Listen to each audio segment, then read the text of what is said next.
নমস্কার, আপনারা দেখছেন চলছে চলবে রণজিতের সঙ্গে। নিত্য নতুন প্রতিবেদন পেতে চোখ রাখুন আমার এই চ্যানেলে। আমি পৌঁছে গেছিলাম আলিমুদ্দিন স্ট্রিটে সুজন চক্রবর্তীর সাংবাদিক সম্মেলনে, যেখানে উপস্থিত ছিল এবিপি আনন্দ এবং 24 ঘন্টা। বিভিন্ন প্রশ্নের অকপট উত্তর সুজন চক্রবর্তী দিয়েছেন। দেখুন, এই রাজ্য সরকার এবং কেন্দ্রীয় সরকার যেভাবে সাধারণ মানুষকে লুট করছে এবং পরিষেবার নামে যেভাবে শোষণ চালাচ্ছে, সেটার বিরুদ্ধেই তিনি জিহাদ ঘোষণা করেছেন এবং স্পষ্ট উত্তর দিয়েছেন যে এই তৃণমূলের সবাই জেলে যাবেন। কি বলছেন সেগুলো আপনাদের শোনাবো। এবং এই এত পরিমাণ দুর্নীতি, প্রত্যেকটি সিএজি রিপোর্ট বলুন, তাতে যেভাবে সমস্ত জিনিস সামনে এসেছে, সেটার অকপট তিনি উত্তর দিয়েছেন। এছাড়াও বিস্ফোরকভাবে বিভিন্ন প্রশ্নের তিনি উত্তর আমাদের সামনে দিয়েছেন। দেখুন সেই সাক্ষাৎকারের বিশেষ অংশ। একটা লুঠের দোকান খুলে বসেছে তৃণমূল, সব ধরা পড়বে এবং জেলে যাবে, তার ব্যবস্থা আমাদের করতে হবে। 100 দিনের কাজের আইন যখন চালু হয়েছিল তখন ইউপিএ 1, বামের 61, মমতা ব্যানার্জিরা সেই সময় তার পক্ষে নয় বরং বিরুদ্ধে। আইন করলো বামপন্থীরা, ইউপিএ গভর্নমেন্ট কাজ করালো গরিব মানুষের জন্য, আর তৃণমূল টাকাটা লুট করার জন্য সরকার চালাচ্ছে। সিএজি নিয়ে বিজেপির এবার একটানা আক্রমণ তৃণমূলকে চলছে। বিধানসভাতেও আজকে তৃণমূলকে চেপে ধরতে বিজেপির হাতিয়ার হয়েছে ক্যাগ। গেরুয়া শিবিরের মুলতবি প্রস্তাবের আর্জি খারিজ হয়ে গিয়েছে যদিও, কিন্তু সেটার প্রতিবাদে বিধানসভার বাইরে বিক্ষোভ করে বিজেপি, বিক্ষোভ দেখান বিজেপি বিধায়করা। এবং শুভেন্দু অধিকারী বলছেন যে মমতা বন্দ্যোপাধ্যায় ভয় পেয়েছে, তাই জন্যই তাহলে বিজেপির মানে হাতিয়ার হতে চলছে মানে ক্যাগরি কোর্ট। উনি আরো বলেছেন যে রাজ্যপালকে আমরা অনুরোধ করব, আপনি সিএজিকে অনুরোধ করুন মুখ্যমন্ত্রী তার মন্ত্রিসভার বিরুদ্ধে এফআইআর দায়ের করতে, কারণ ক্যাগ রিপোর্টে ভয়ঙ্কর কিছু তথ্য দিয়েছে, কিভাবে চুরি ডাকাতি হয়েছে। তৃণমূল বলছে যাতে টাকা না দিতে হয় তার জন্য বাহানা করছে। এইটা মেনটা হচ্ছে যে তার সঙ্গে রাজ্যপালের পাঠটাও বলেছে। তুমি এখানে বলছি ওটাও আলাদা হবে। একজন হয়নি, তিনটে কথা। দেখুন, পশ্চিমবঙ্গ বিধানসভায় গত 12 বছরে কোনো মুলতবি প্রস্তাব গৃহীত হয়নি, একটাও। এর আগে যখন পশ্চিমবাংলায় বাম আমল অথবা তার আগে কংগ্রেসেরও সরকার, তখনও বিধানসভার সদস্যরা কোনো একটা জরুরি আলোচনা প্রয়োজন বোধ করলে সে আলোচনা হয়েছে মুলতবি প্রস্তাব গ্রহণ করে। আর গত 12 বছরে একটা দিনের জন্য একটা মুলতবি প্রস্তাব এই সরকার গ্রহণ করেনি। এত ভয় কেন? আজকে শুভেন্দু অধিকারী বলছেন, কিন্তু শুভেন্দু অধিকারী যখন ট্রেজারি বেঞ্চের মন্ত্রী তখন আমরা বারে বারে মুলতবি প্রস্তাব তুলেছি, তখনও সরকার পক্ষ মুলতবি প্রস্তাব গ্রহণ করেনি। ফলে শুভেন্দুবাবু সরকারে থাকুক আর বিরোধিতায় থাকুক, বিজেপি অথবা তৃণমূল তারা মুলতবি প্রস্তাবের পক্ষে নয়, ভয় পায়। মানুষের কথাকে এরা ভয় পায়, বিধানসভায় কথা শুনতে এরা ভয় পায়, পালিয়ে পায়। সেকেন্ড হচ্ছে তোমার রাজ্যপালকে অনুরোধ। দেখুন, ক্যাগের রিপোর্ট স্পষ্ট, এত লুট, এত দুর্নীতি, শেষ কোথায়? সরকারের উত্তর কি? ক্যাগের রিপোর্টের পরিপ্রেক্ষিতে সরকারকে তো স্পষ্ট করতে হবে হিসাব দিল কিনা, কেন দিল না। 2 লক্ষ কোটি টাকা, যদি আমি জানি না দিল্লির কিছু বলার মতো অধিকার আছে কিনা। দিল্লির সরকারের পক্ষ থেকে বহু তদন্ত কমিটি এসেছে, তারা তদন্ত কমিটি করে হিসেব পায়নি, তার রিপোর্টটা দেয়নি কেন? ক্যাগের রিপোর্টে ধরা পড়ে গেল, কিন্তু সরকার বিজেপির তাদের রিপোর্টে ধরা পড়লো না।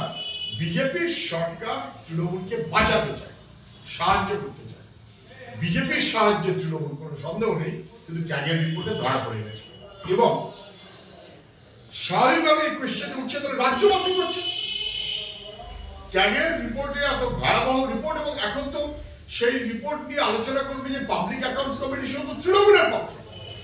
বিরোধীরা পাবলিক অ্যাকাউন্টস কমিটি এই সরকার বরবাদ করে দিয়েছে, যাতে আপনি প্রশ্নটা না ওঠে।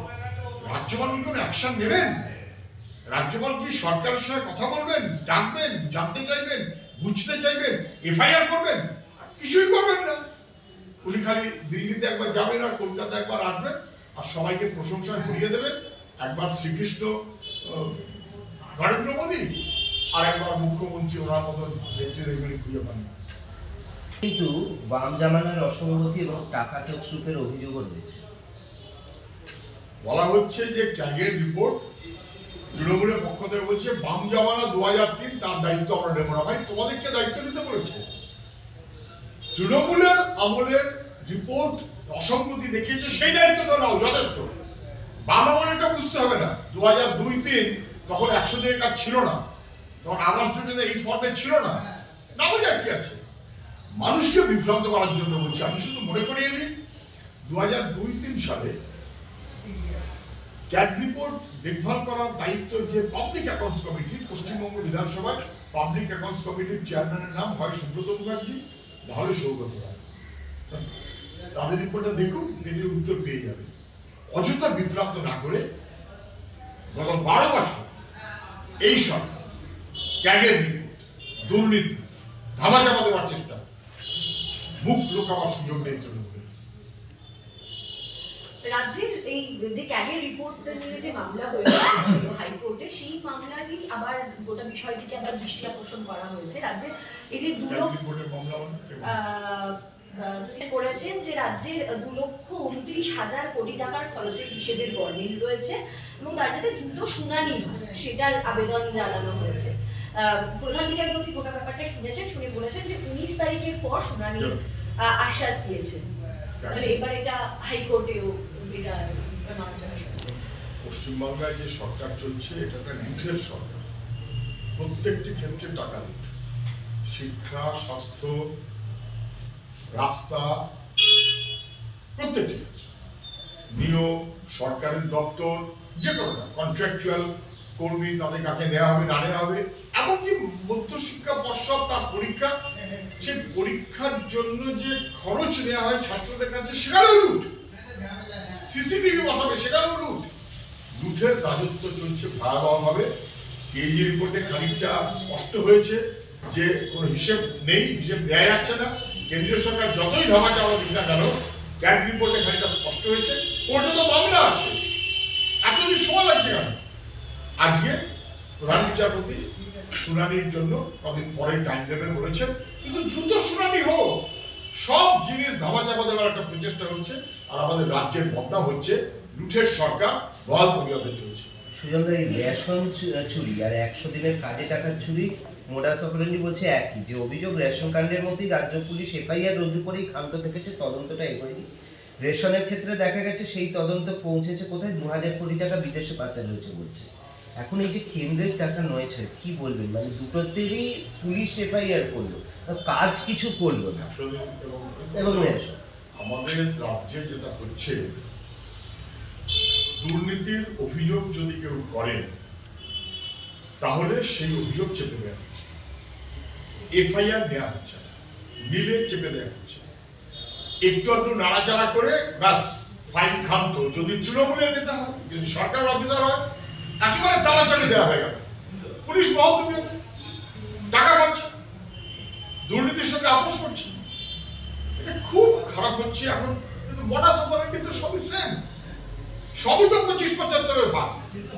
সে বন দপ্তরই হোক, খাদ্য হোক, রেশন হোক, শিক্ষা হোক, 100 দিনের কাজ, আবাস যোজনা, সবই তো তাই, 25-75-এর ভাগ। এবং এই করতে করতে রাজ্যের পুলিশ ধামাচাপা দিচ্ছে। তারপর কখনো না কখনো আবার যখন জেগে উঠছে, কোর্ট বাধ্য হয়ে বলছে যে সিবিআই অথবা ইডি। কেননা রাজ্য পুলিশ তার ব্যর্থতা এবং অপদার্থতা স্পষ্ট করে দিচ্ছে, কোনো কেসের কোনো হিসেব খুঁজে পায় না। এখানেও তাই, রাজ্যের কাছে কেস ছিল, রাজ্য কিছু করেনি, অথবা সিবিআই অথবা ইডি। শুনলেন সমস্ত কথা, অকপটে তিনি উত্তর দিলেন। আমাদের সমস্ত দিকে নজর থাকবে, আপনাদের নজর থাকুক। চলছে চলবে রণজিতের উপর। ধন্যবাদ।